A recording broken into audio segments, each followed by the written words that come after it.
Hi there, my name is Lavpreet Singh. My student ID is 2346824. Now I'm going to talk about social inequality in Canada, like Ted Rogers' family background. Firstly, I'll talk about family background. His family was wealthy to begin with. His grandfather was working at Imperial Oil, and his father also invented a tube that went inside the radios. In his early life, when he was very young, his little age, his father passed away, unfortunately. After that, his mother sent him a very unique school, Canada College, where he started making money by betting on the horse ride races. That's why. If I'm going to talk about his career, after some time he bought a radio station while studying at the university. Wealth control by 2008. Family of Roger Shaw's controlled the most of the cable TVs in Canada. That helps them become wealthy. And if I'm going to talk about some challenges, there are like a drug addiction, poverty, high dropout rates of schools, results in the bad choices of life among the Aboriginal in Saskatchewan. In tribalism, on kinship, it's divided on which family you belong to, and some families are having a high status and more than lower that others are, as a tribal societies have a lower status. The tribe is a collection and a cluster of some families who are having a love relationship, who are having like a love relationship with each other, and so many is not everything is determining the social classification. Sometimes there are like other factors. If we talk about a social status, then the social status which comes with we talk about social status which extend the like a person is being reported, respected, and get a good behavior in the society. There are two kinds of social status, like ascribed status and achieved status. If I'm going to talk about the ascribed status, it means we got it ourselves and by like achieving it ourselves, but we didn't choose that, but we get it. If I'm going to talk about the achieved status, we think we got it by our efforts because we want it by our efforts. So everything we are getting is effort is achieved. All societies are having this at the same time, but some societies are giving the more importance and some societies are giving not, and some societies don't care about very much about achievements. The most important thing for us in which family, which caste belong to. So ascribed status are the most important. All the societies are closed stratification systems because they don't allow society mobility. Social movement means social movement from a one level to another level, higher as lower, downward to upward. For example, if you are from a low caste and you get a higher education and get a money from a higher cost or anything, then it doesn't mean that we're surpassing the higher position. But if we have a good thing, but we will still are low caste if we are from that. That's why the ascribed status and achieved status is a different one.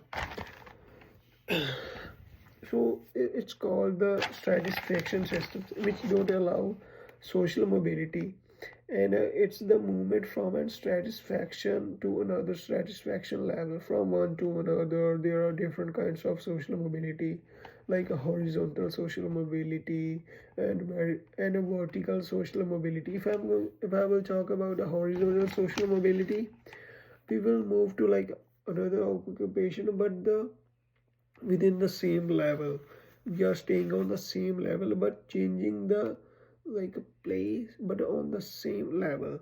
If I'm going to talk about the vertical social mobility, it means like upward, downward. It isn't about the position because it changes the position up to downward or upward. In a horizontal social mobility, we will change our job, but both jobs are considered to be equal. But it's a different and the opposite in the vertical.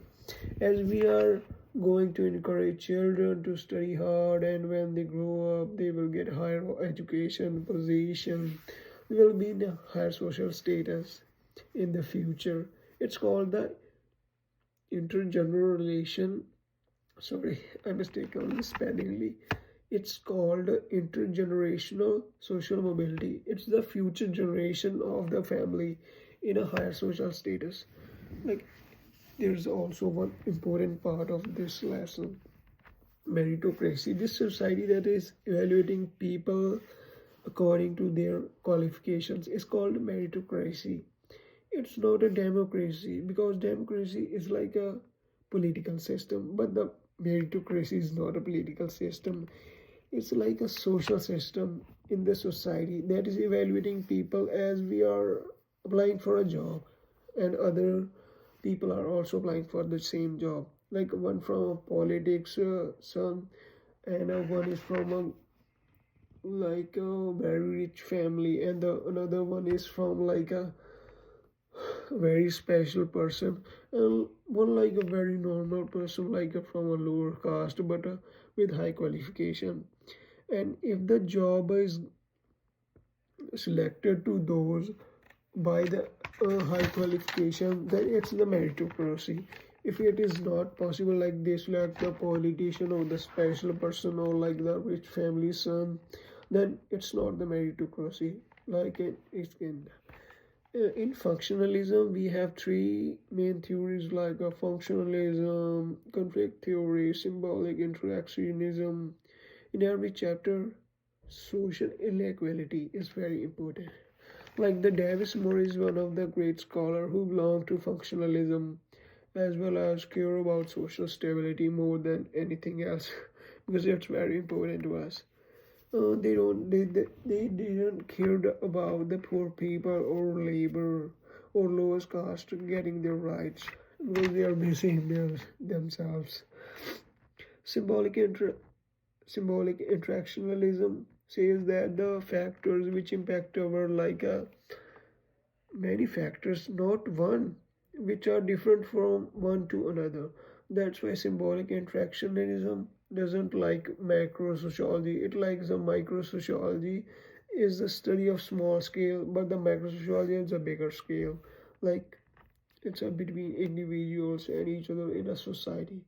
The global inequality colonialism is after industrial revolution where the European countries were able to build strong armies. For example, England has a very big industry of textiles. They needed two inputs. If I'm going to talk about neo-colonialism, it's an indirect occupation because it's not a direct, not direct control with an army because the power is more important than money. Or if I'm going to talk about the Pierre Bourdieu's habits definition, these habits refers to the ways that people think about like informed by social background. It is molded through upbringing and life experiences. In the poverty rate, it also informs the manners through which person navigates through the world and make a sense of the world. What's it make a sense? If it doesn't make a sense, then it's not a normal conversation. Like a poverty rates like a 10.1% maybe. Canadians about 3 point something 5 or 7 million below the poverty line using the MBM. I forgot the full form. If I'm going to talk about some theories and systems, closed and open systems, closed system like it means people are born into and stay in the social position. In the open systems, it allows for more social mobility, though movement is still influenced by structural functions. There are some consequences of social satisfaction. It affects income, education, health, and overall life. Uh,